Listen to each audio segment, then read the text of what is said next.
ሰላም ጤና ይስጥልኝ።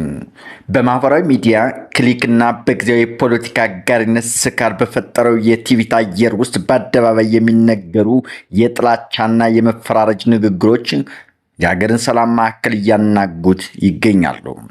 በቅርቡ በፕሮቴስታንት እምነት ተከታይነቷና በብልጽግና ፓርቲ ደጋፊነቷ የሚታወቀው አክተር አስቴር በዳኔ አሁን የጦር የሚያማዘዘን ብዙ ትውልድ የበላብን አማራና ኦርቶዶክስ የሀገር ባለቤት ነኝ ብሎ ስለተቀመጠ ነው። ቶሎሬት የማያደርግ ትውልድ ተነስቶ እየተበቀላቸው ነው በማለት የሰጠችው አስተያየት በበርካቶች ዘንድ ከፍተኛ ቁጣና ትችትን አስከትለዋል። ይህ የቡድን ፍርጃና የበቀላ ትረካ የሀገሪቱን ታሪካዊና ማህበራዊ እውነታ ያላገናዘበ ከመሆንም በላይ በክርስቲያናዊ አስተምሮም ሆነ በዓለም አቀፍ የታሪክ መማሪያዎች ዘንድ እጅግ አደገኛ መንገዶች የሚጠርግ ነው ተብሏል። ለአስቴር በዳኔ አደገኛ ንግግር ከሰጡት የጠነከረና የሰከኑ ምላሾች መካከል የዘማሪ ሶፊያ ሽባባው መልስ ተጠቃሽ ነው። ሶፊያ ባስቀመጠችው ግልጽ መልክ አማራም ሆነ ኦርቶዶክስ እየተበቀለ ያለ ትውልድ ፈጽሞ የለም አስቴር ስትል ያነሳችውን የተሳሳተ ፍርጃ አፍርሰዋለች። እንደ ሶፊያ ማብራሪያ የትኛውም ብሔር ወይም እምነት ፍጹም አይደለም። በሁሉም እምነትና ብሔር ውስጥ ጥላቻና ንቀት ያላቸው ግለሰቦች ሊኖሩ ይችላሉ። ነገር ግን የጥቂት ግለሰቦችን አመለካከት በመያዝ ሙሉን የኦርቶዶክስ ቤተክርስቲያን ወይም የአማራን ሕዝብ እንደ ጠላት አድርጎ መፈረጅ የጤናማ አእምሮ ውጤት አይደለም ብላለች ሶፊያ። የአማራ ሕዝብ አሁን ያለውን የአገር መሪ በግማሹን በሙሉ የኦሮሞ ብሔር አካል መሆኑና የወንጌላውያን እምነት ተከታይ መሆኑን እያወቀ ያለምንም ዘርና ሃይማኖት ልዩነት ደግፎና መልጦ ያነገሰ ሕዝብ መሆኑ ሊረሳ አይገባም። መጽሐፍ ቅዱስ በምሳሌ 18:21 ላይ ሞትና ሕይወት በምላስ እጅ ናቸው፣ የሚወዷትም ፍሬዋን ይብላሉ ይላል። የቃላት መርዝ ለብዙ ሕዝብ እልቂትና ውድመት መንገድ ይከፍታል። ገላትያ 5:15 ላይ ደግሞ ነገር ግን እርስ በርሳችሁ ብትነካከሱና ብትባሉ እርስ በርሳችሁ እንድትጠፋፉ ተጠበቁ በማለት ቅዱስ ጳውሎስ ያስጠነቅቃል። አስቴር በዳኔ በቀል ስትል የምጠራው ድርጊት በምድር ምንም አይነት መራር ፍሬ እያፈራ እንደሆነ ለማየት የቤተ ክርስቲያን የቅርብ ጊዜ እውነታ መመልከት በቂ ነው። የኢትዮጵያ ኦርቶዶክስ ተዋሕዶ ቤተክርስቲያን ፓትርያርክ ብፁዕ ወቅዱስ አቡነ ማትያስ ቀዳማዊ ባስተላለፉት አባታዊ መግለጫ በደቡብ ወሎ በጊዮን አባይ ገዳማ አስቄጥስና በጋዲያ ስልጣኔ አምልኮ ስፍራዎች የተፈጸሙትን አሰቃቂ ጥቃቶች ፈጽመው አውግዘዋል።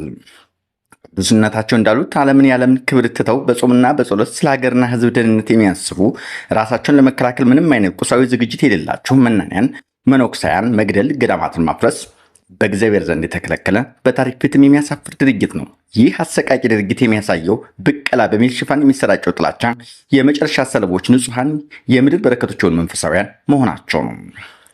አስቴር በዳኔና መሰል አመለካከት ያላቸው ሰዎች ከዓለም አቀፍ የታሪክ ገጾች ሊማሩ የሚገባቸው ትልቅ ትምህርት እንደ አውሮፓ አቆጣጠር በ1994 በሩዋንዳ የተከሰተው አሰቃቂ የዘር ማጥፋት እልቂት የጀመረው በመሳሪያ ሳይሆን በሬዲዮና በአደባባይ በተነገሩ የጥላቻ ንግግሮች ነበረ። የበቀል ጊዜ ደረሰ፣ እነሱ የበላይ ነበሩ፣ አሁን የኛ ጊዜ ነው የሚሉ መፈክሮች የ800 ሺህ ንጹሐን ሕይወት በመቶ ቀን ውስጥ በልተዋል።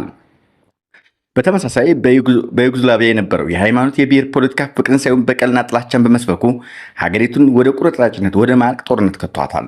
ጥላቻና በቀላ እንደ ፖለቲካዊ ሃይማኖት መሳሪያ መጠቀም የመጨረሻ ውጤቱ ሀገርን ማፍረስ እንጂ ማንንም አሸናፊ አያደርግም። ክርስቲያን እውነተኛ መለያ የደጉ ሳምራዊት ምሳሌት ሉቃስ 10:25-37 ነው። ደጉ ሳምራዊ የተጎዳውን ሰው ብሔሩን እምነቱን ሳይጠይቅ ቁስሉን በዘይትና በወይን እንደጠገገለት ሁሉ ዛሬም የኢትዮጵያ ሕዝብ በተለይም የአማራ ሕዝብ ያለበትን ጥልቅ ብሶትና ቁስል በርህራሄ መጠገን እንጂ በቁስሉ የእንጨት መስደድ የክርስቲያንም ሆነ የሰብአዊ ፍጡር አስተሳሰብ አይደለም። የፕሮቴስታንት ሆነ የኦርቶዶክስ እምነት ተከታዮች እንዲሁ የሁሉም ብሔር አባላት የሚያስፈልጋቸው የመፈራረጅና የብቅላ ድምፅ ሳይሆን የእርቅ የፍትህና የፍቅር ድምፅ ነው። ግለሰቦች የሚያደርሱት ጥፋት ወደ ሙሉ እምነት ወይም ብሔር ማሳደግ በፖለቲካ ስካር ንጹሐን ጥቃት ማጋለጥ በምድርም በሰማይ የሚያስጠይቅ ከባድ ወንጀል ነው። ስለሆነም በአሁኑ ወቅት ሀገር በከፍተኛ ውጥረት ውስጥ ባለችበት ሰዓት እንደ አስቴር በዳኔ ያሉ የህዝብ ትኩረት ፍላጊዎችና ከጥላቻ ከከፋፋይ ንግግሮች ተቆጥበው የታገሉለትን ወንጌልና ሰላም የሚያንጸባርቁ የህዝብን ቁስል የሚያክም አባታዊና ሀያታዊ ድምፅ እንዲያሰሙ የሁሉም ዘመን ታሪክና አምላካዊ ሕግ ያስገድዳል። ዘሀበሻ እንደዘገበው። ክብሯትና ክብሯን ይህን ቻናል ላይክ፣ ሼር እያደረጋችሁ ጥሩ ትምህርቶችን አትራፊ እንደምትሆኑ ተስፋ እናደርጋለን። ጥላቻን በጋራ እንከታተል። በሐሰት ትርክት፣ በዲስኢንፎርሜሽንና ማልኢንፎርሜሽን እንዲሁም ሚስኢንፎርሜሽን ህዝባችን እስከ መቼ በሰቆቃ በግድያ ይቀጥላል? እያንዳንዱ ኢትዮጵያዊ ጥላቻን በማውገዝ በአንድነትና በፍቅር ለመኖር ቁርጠኝነት ማሳየት ይኖርበታል። ዛሬ የቅዱስ ገብርኤል ዋዜማ ላይ እንገኛለን። በረከቱ ረድኤቱ ይድረሳችሁ፣ እንኳን አደረሳችሁ እያልን የዛሬውን አጭር ፕሮግራማችን በዚሁ እንቋጫለን። ላይክ እና ሼር እያደረጋችሁ ስለምትተባበሩን ስለምታበረታቱንም እናመሰግናለን።